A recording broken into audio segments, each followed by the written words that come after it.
Hi guys, welcome to Scott Family Homestead. You can see behind me that we are expanding a bit. So this is our chicken coop and we just built this run off of here, but it's not for the chickens, not yet. We actually have some turkeys. We don't talk a lot about turkeys on our channel, so we do beef and pork and meat birds and chickens and laying hens, but every other year we do turkeys. We don't do them every year. We do them every other year, and the reason I don't talk about them a lot is because they're not my favorite. I think it's worth raising turkeys, so if it's something you've considered, I'll kind of walk you through the pros and cons today, what we find difficult and what we really love about them. But let me show you this little run that we built. We built this very similar to our chicken coop at our previous home, where we have the metal down on the bottom. And part of the reason we do this, the whole thing is covered, is for snow. So eventually my plan is to put our dual purpose birds in here with a little coop, the ones that we're keeping over winter, so we can keep them separate from our flock. And so this will be used in the winter. And this really helps to have a small wall there where the snow can't blow in. We'll still have the really good airflow in the run here. It's covered. We can easily shovel that off. But let me show you up close. All right, so we've got a few turkeys in here. We have about 10 right now, and a couple different varieties. I'll get to that in a minute. But we basically have chicken wire on the top. I was looking for hardware cloth because that's really what I prefer to use rather than chicken wire. It's a little more secure, but this is what we had available locally. We've got the galvanized metal on the bottom. Got this from Menards. It comes in these sheets, 8-foot length. We kind of designed the whole thing based on the 8-foot length of the sheets. So we got 8-foot section over there. We added a couple feet for a door, and then another 8-foot section here. The whole thing is 18 feet long and 8 feet wide. It fits our turkeys pretty well. They were in a chicken tractor, so they are probably very excited to have a little more space.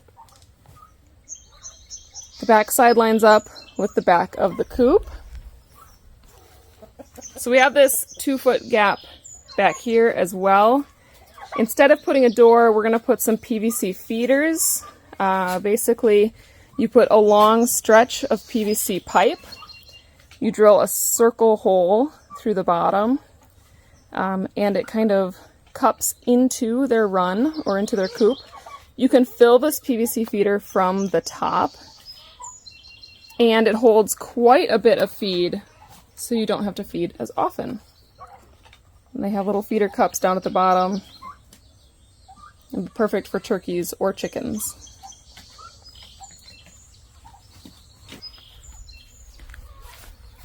Now our chicken coop needs some repairs, so we did put up new siding just as far as this stretches. The whole coop is going to be getting this new siding. It's primed but not painted, so I'm trying to think of what color we want to paint it. We have red roofs on everything, so I'm thinking either white to match our milk house or gray to match the barn and other buildings. Gray is probably a little bit better because these guys are going to make a mess and it is not going to be white for very long. All right, we got this feeder off the ground and it looks like they have figured it out just fine. It's supposed to reduce waste. I can link these little attachments for the bucket. I got them from Tractor Supply, and you can attach them to any bucket. You just drill a hole through it. You could do anything as big as a garbage can, or you could do something smaller, like we've got the 5-gallon bucket here. So whatever works for you, you just attach these. They come in a 3-pack, and they seem to like it so far. So that is the feeding system for now. Like I said, we'd really like to get the PVC system put in place. And then for water, we've started using these with our meat birds, and it's more of a bucket water, and you can fill it from the top. So you don't have to flip it upside down. You don't have to screw a lid on. That's really hard for the kids to do that and be able to lift it up.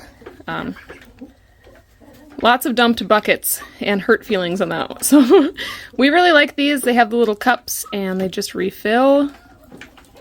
And we can stick a hose right through the top and fill the water back on up.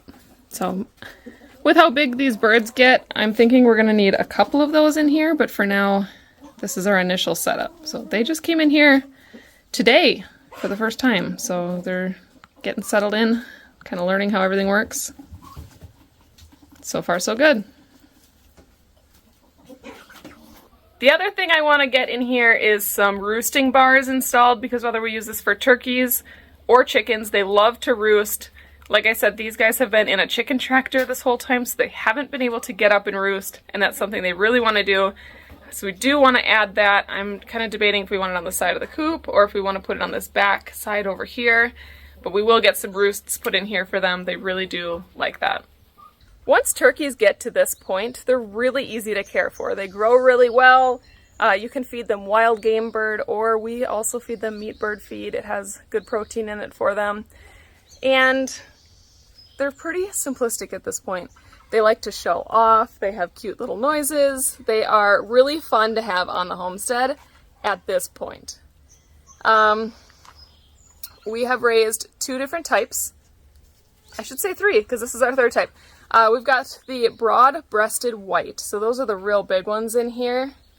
They are your Thanksgiving turkeys. They put on a lot of weight fairly quickly. Between 20 and 24 weeks you butcher them. They can be 30 pounds. And we really like those for the meat production, but also when you pluck them, you get a nice clean carcass versus the broad-breasted bronze, which we've also raised. Those, you can get kind of that black pin feathery look to it, but the broad-breasted bronze are really good foragers. So if you're going to free range them or have them out and about, the broad-breasted bronze are really good for that. We did the bronze turkeys 2 years ago. I absolutely love them. I think they have so much character, but they never wanted to go in at night, and they would roost on the fence. Our fence is still broken from these turkeys. They like to be outside. They like to just roost where they're at, and they like to forage during the day. We did lose one when they were pretty big, like pretty close to the end. We lost one to a bobcat, actually took it down. That's the only predator issue that we have had on this farm, was that turkey getting taken out. So we knew this year we were going to have to do something different. So we started these guys in the brooder and then moved them to a tractor, and now we have them in this run. So in here we also have some midget white turkeys, or at least that's what I think they are. So they're supposed to be heritage breed turkeys. I got them from Tractor Supply. They were my replacement turkeys because while they are pretty easy once they're at this stage, the brooder stage can be pretty awful. I'm gonna go grab them some treats. So brooder stage. These little turkey poults are so hard to keep alive. We have done chickens for years and years. I've done probably 5 or 6 batches of turkeys now. But man, do we struggle with keeping them alive in the brooder. And I think this is a pretty consistent struggle. A lot of people say expect 25 to 30% loss, which is way more than you're expecting with meat birds. Got the grubs. All right, so with meat birds, you expect maybe 10% loss through the whole thing, through finish, maybe a little bit more, depending on the year and whatnot. With turkeys, it's a struggle. So you have to be very consistent in their brooder. You need to keep track of the temperature, because if they're too hot, they die. If they're too cold, they die. If they get too close to one another, or they kind of bunch up under a light or under the heat because the brooder's not warm enough, they'll die. Shipping stress kills them. This year, that was a major problem for us. Within 24 hours of getting our broad-breasted white turkeys, we lost about half of them. Now, in that case, you usually get a refund. Most hatcheries have some kind of warranty against like the first 24 to 48 hours. So we did get some of our money back on that, but then you don't have the turkeys that you were going to raise, whether it's for customers or family or yourself. And so we ended up replacing some of them with the Tractor Supply chicks, which we then lost a couple of those as well. So we have 10 turkeys. This was a terrible year for us. I don't want to set this example of like, if you get turkeys, this is what's going to happen to you. But we started total, we ordered 20 from a hatchery and 10 from Tractor Supply. We have 10 turkeys left. So definitely our worst year, but just be forewarned, if you want to get into turkeys, or if you're currently doing turkeys and you're like, what am I doing wrong?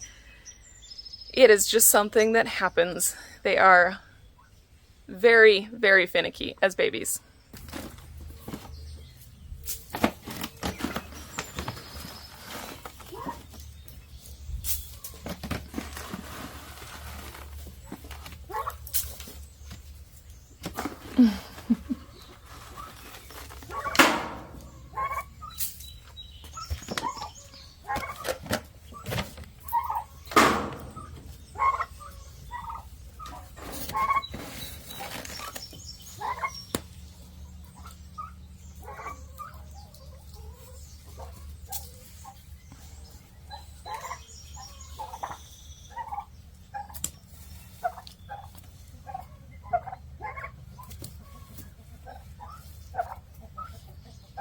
Now, if you can get them past the brooder stage, they're super easy.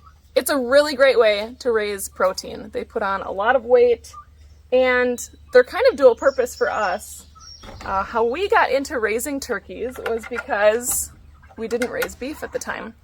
And beef was really expensive. We were a young family, little kids, and we wanted another protein source besides chicken. We had been raising chickens for a couple of years, and we decided, let's go ahead and try turkeys. So we tried the broad-breasted whites. Our first year was a bit of a disaster. We had them in a chicken tractor. This was at our old homestead. That was when we first discovered we had bears. The bears destroyed their chicken tractor. We only had a couple of survivors, and we had to get a second batch of turkeys and start over. So they've kind of been an adventure from the very beginning for us. Let me tell you how we use them, though, because it's really great to have turkey in the freezer. We use them, obviously, for holidays. So we usually have a Thanksgiving turkey and a Christmas turkey. So the biggest ones will likely be used for that. The rest of them, we primarily grind for ground turkey to use as a beef substitute. Now, we're raising beef, so we don't need that quite as much. But let me tell you kind of how we process our turkeys so that you can see if it is a good fit for you, especially if you're in a smaller homestead where you can't get beef cows right now. Like, this is a really good option for ground meat. We'll get into beef prices on another video. I feel like that is a hot topic right now and something we should definitely talk about in the future. But this is a cost savings. It's a nice lean meat, and you get some other products out of it as well. So what we usually do with our turkeys, we'll take one of the breasts and cook it down, and we use a meat slicer to make sandwich meat out of it. I put just like a tablespoon of broth in with the sliced meat, and we vacuum seal it, and you can have turkey meat from one breast. You get a ton of meat, so that is a good way to use it. We take the other breast and a lot of the dark meat, and we grind it up, and we package it into 1-pound packs, also with the vacuum sealer. And I like them because we can flat pack them. You know, when you get meat from the butcher, they usually come in a round tube or in a square brick. I really like laying it flat. It thaws out really quickly, super simple to grab out of the freezer. They stack nicely. So that's what we like to do with a lot of the meat. And then you get that nice white meat, dark meat blend with all the thighs and everything. The legs of turkeys, though, if you've ever had a turkey leg, you know they have like these big tendons in them. And it can make it kind of difficult when they are raw to get that meat off. We use a pliers if we want to pull those tendons out. But the other thing that you can do is we can take all of the legs when we process on turkey day and put them in the roaster. We cook them down, and then it's easier to pull the meat off. And then we pull all of that meat off, we package that up cooked, and use it later for things as a chicken substitute. So quesadillas or soup. Any of those things. And then all of the bones get put into the roaster to be made into broth. Turkey broth is really good.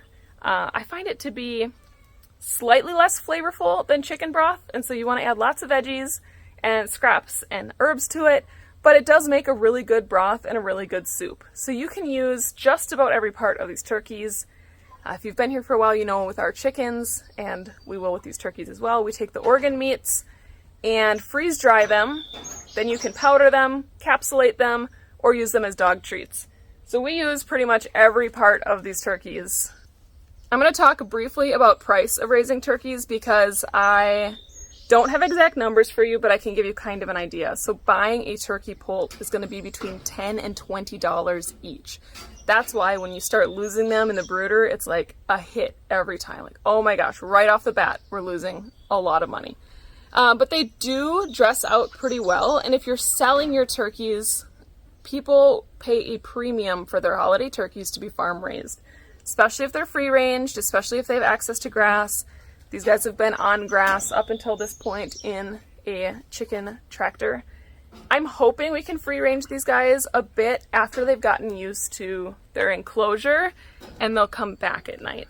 If we have to round them up every night, they might just live the rest of their days out in here. They don't have a super long ways to go yet. They're about 14 weeks old, I think, maybe 15. So we've got a couple months left with them, but farm-raised turkeys go for upwards of $100, $100, $150, depending on what they weigh out at. And so you can make a little bit of a profit on these guys. Or if you're just using it for your family, you can save quite a bit of money versus beef, if that's your alternative. They're very good at feed conversion if you get the broad-breasted varieties. And so it's definitely worth it monetarily as long as you don't have a huge amount of loss from the beginning. Something that I'm kind of considering this year is keeping a couple of these to breed. Because we have some heirloom varieties, I feel like that could work out. They don't grow quite as big as the broad-breasted. I haven't fully decided yet what to do. Still thinking about it. Maybe you guys can give me some advice. Do you keep a breeding trio of turkeys or a breeding pair, and how do you like it? What do you think? Keeping broad-breasted turkeys for breeding is really difficult because the males get really heavy and really big and they can actually kill the females. So I wouldn't necessarily keep a broad-breasted male. But what I was considering was keeping one of the midget white males and the broad-breasted females. Maybe 2 broad-breasted females and 1 midget male, because I think the hybrid of the 2 would make decent-sized birds, but at much less risk to the females. But I don't know if the males would be able to fertilize the eggs. It wouldn't really hurt me to keep them over winter and just see if we can hatch out some eggs in the spring, and if it doesn't work, then we could butcher them in the spring. So I'm kind of throwing around the idea of it to get some nice big meat production turkeys and not have to pay $10 a poult just for them to die on me. The price keeps going up every year, and I feel like it would be kind of cool to have a self-sustaining flock, just like we're trying to do with our dual-purpose chickens, like we do with our layers, and what we're doing with our beef and hogs now too. We are doing a lot of breeding projects on this farm, getting things going, figuring out what breeds we like, kind of experimenting with it. But I love sharing with you guys and hearing in the comments what your experiences are and your favorite breeds. I have learned so much. It's how we got into Delawares for our dual-purpose chickens, was from our dual-purpose video last year, and I really appreciate your guys' knowledge. So what do you think about breeding these turkeys? Now I think these are midget white turkeys, but I actually have to look up more specifically because I don't know for sure. They're all white, so I think that's what we're looking at. They had a few varieties listed at Tractor Supply, and from what I could tell, that's what we ended up with. But maybe you guys know better than I do. Overall, I really love the turkeys when they get to this stage. I feel like I would be lying if I told you it was all sunshine and rainbows. When they are in the brooder stage, I dread going to the brooder in the morning to see if everybody made it through the night. We have made so many adjustments to that heat-wise, and we kept them in the house this year thinking like we could keep them much more consistently warm but not too warm, and we used the heat panels instead of the heat lamp, and it was just disastrous. So a huge huge part of it was the shipping stress and I know that because we lost so many, like, in the shipping. Some of them arrived dead and then shortly after, like right away. We tried electrolytes and we kept a really close eye on them, but they just kept dropping. And I don't think it's a problem from the hatchery or anything. It's a consistent problem with turkeys. So a couple things here. If you can get turkeys local to you from a local hatchery or a backyard breeder who's breeding turkeys, that might be a better option because the stress of it is going to be so much less when they're little. Or if you can get a breeding set where you can breed them yourselves, that could possibly help quite a bit with early loss as well. That's what we're going to experiment with, hopefully. I think. We'll see. We have always kind of free-ranged our turkeys with our chickens. There is some risk to that because they can spread disease between the two of them. We have never had an issue with that. Once they are out of the brooder, we rarely lose a turkey. Like I said, it's more predator issues at that point than anything else. Especially these white ones, like they stand out, you know, if you have the brown ones. We've lost brown ones too, but the white ones, they stick out like a sore thumb if you've got them just out free ranging. So if we keep a couple of these turkeys, they're likely going to be in here with our Delaware chickens when they come back close to home. Now our Delaware chickens are free ranging out on this field back behind me. They have like 4 acres. They have an electric fence around them that keeps the predators out for the most part. It doesn't keep them in. They have been kind of wandering a bit more, but they're doing pretty good. We're looking at downsizing those as we get a little closer to winter. We're only going to keep a small flock for ourselves. We will butcher a bunch of the roosters and then we will sell some of the hens for people who want to get into their own dual purpose flocks. It's a very exciting project. I'm going to have more coming on that soon, so make sure you're subscribed and keep up with that. If you have any questions about turkeys, chickens, anything that we've got going on here, go ahead and leave it in the comments. I like when we get a good discussion going, and I appreciate every single one of you that leaves a comment, gives us advice. We are always learning and wanting to share information with everybody, and we work better as a team and as a community, so I appreciate you all. Thank you so much for hanging out with me today. Make sure you are subscribed, give this video a like, and I'll catch you on the next one. Bye, guys.